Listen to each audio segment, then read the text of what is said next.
Listen up, football fans, because what just went down in Week 11 is absolutely insane.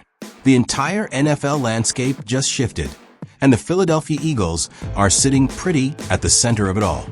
This isn't just another win. This is a statement that's echoing throughout the entire conference.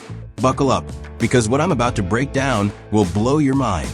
When Philadelphia stood at 4-2 earlier this season, skeptics were crawling out of everywhere. Critics hammered them relentlessly. Was their offense losing its edge? Could their defense sustain dominance? Were off-field issues finally catching up? Question after question flooded the airwaves. But after grinding out a gritty 16-9 triumph against the Detroit Lions in Week 11, those doubters have been silenced. At 8-2 with 4 straight victories, Philadelphia isn't just back in the race, they're leading it. They look like the most balanced squad in the entire league heading into the crucial stretch of 2025. And the timing? Absolutely perfect.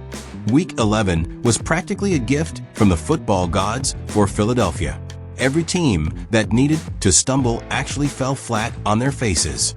Seattle got demolished by Los Angeles. The Rams also sit at 8-2, but here's the kicker. Philadelphia owns the head-to-head tiebreaker after their incredible Week 3 showdown. Remember that game? The one where they blocked 2 field goals in the dying seconds? That moment just became priceless. With Seattle and Chicago at 7-3, the entire NFC hierarchy now flows through Philadelphia as we hit Week 12. Looking at the NFC East, it's even more favorable. Dallas continues their struggle for respectability. Washington and New York are completely imploding with records of 3-8 and 2-9 respectively.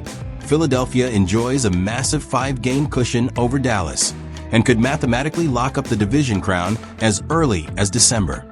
7 games remain, and while anything can happen for the first time this season, the Eagles control everything, from the top conference seed to home field advantage throughout the playoffs. And considering Philadelphia's fortress-like dominance at Lincoln Financial Field, that advantage could define the entire postseason. But here's where things get complicated, because not everything about the Eagles' latest victory was smooth or undisputed. In fact, at the most pivotal moment, a referee's decision sparked one of the season's biggest firestorms. When Philadelphia should have seized complete control, one controversial call ignited outrage across the entire NFL universe. And this time, Philly found themselves on the wrong end of a national television controversy. During a critical third-quarter drive, the Eagles lined up for one of their signature plays, the famous Tush Push, a strategy once celebrated for innovation, then criticized as unfair, now viewed as the most unstoppable weapon in short-yardage football. But on this particular attempt, the officiating crew made what countless fans consider the worst Tush Push penalty ever called. Right guard Tyler Steen got flagged for a false start, pushing Philadelphia back 5 yards. But replays immediately revealed something far more complex and infinitely more infuriating. The Detroit defensive lineman was clearly positioned in the neutral zone, disrupting Steen's stance and forcing him to adjust. Making matters worse, the Lions defender jumped toward the ball before the snap, an undeniable violation that somehow went completely unnoticed. Even Detroit players in the background looked confused, showing frustration with their own teammates' jump. Yet despite all of this, Philadelphia got penalized. In a tight, low-scoring battle like this, every single play matters. A conversion like this doesn't just halt momentum, it completely shifts the game's narrative. The Tush Push is so effective that losing this opportunity may have cost the Eagles a first down and crucial points in a game where scoring was scarce. This is why the decision is reverberating throughout the league. For years, the argument was that Philadelphia was bending the rules. Now, after this embarrassing mistake, the narrative is shifting. People are questioning whether the league is unfairly targeting the play that Philly helped popularize. This should serve as a wake-up call for the NFL.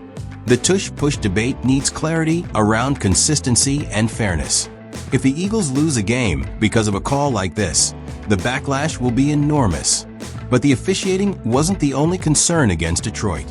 While that call sparked nationwide debate, something far more serious was unfolding on the field. Beyond playoff dreams and referee controversy, the Eagles emerged from Week 11 with 2 losses that could completely reshape their season narrative. For the second consecutive game, right tackle Lane Johnson, one of the franchise's most valuable and respected players, was forced off the field with a foot injury. Initially listed as questionable to return, he was later completely ruled out, triggering immediate concern on the sideline and among coaches. Johnson has been a guaranteed Pro Bowl player for years, an anchor of the offensive line, and a primary reason for Philadelphia's rushing success and short-yardage dominance. Losing him, especially during the toughest stretch of the season, is a devastating blow. But the problems didn't stop there. Center Cam Jurgens, who had just returned from knee surgery after missing 2 straight games, was forced back to the locker room late in the fourth quarter. The team didn't release details about the new injury, leaving fans and analysts speculating about its severity. With Brett Toth taking over at center and Fred Johnson replacing Lane Johnson at right tackle, a battered offensive line was hastily reconstructed. Matt Pryor was called up to serve as the 6th man on the offensive line, filling gaps wherever needed. It's crucial to understand the magnitude of this situation. 4 of the 5 starting offensive linemen for the Philadelphia Eagles were on this week's injury report. Jordan Mailata was the only one who took the field completely healthy. And for a team built on physical dominance in the trenches, any issues with this unit have immediate consequences. The Eagles' offense depends on momentum, power, leverage, and offensive line chemistry. Any prolonged absence of Johnson or Jurgens could compromise their playoff positioning, their red zone performance, and even Jalen Hurts' protection. This is the moment when the depth of Philadelphia's roster will be tested like never before. The stakes are at their peak. They're atop the NFC. The path to the number 1 overall seed is wide open. The defense is playing championship-caliber football. But if the offensive line crumbles under the weight of injuries, everything the Eagles have built over the past month could be at risk. And with the NFC competition heating up from here on out, this becomes crucial because the road to the Super Bowl may depend on whether Lane Johnson and Cam Jurgens can return and stabilize the foundation of this season. After a week packed with playoff implications and momentum shifts, a controversy that reignited national debate, and fresh injuries that could reshape the offensive line, do you believe the Eagles have enough stability to maintain the NFC's top spot? Or are these warning signs that Philadelphia's momentum could be tested in the coming weeks? Drop your thoughts below. Don't forget to like and subscribe.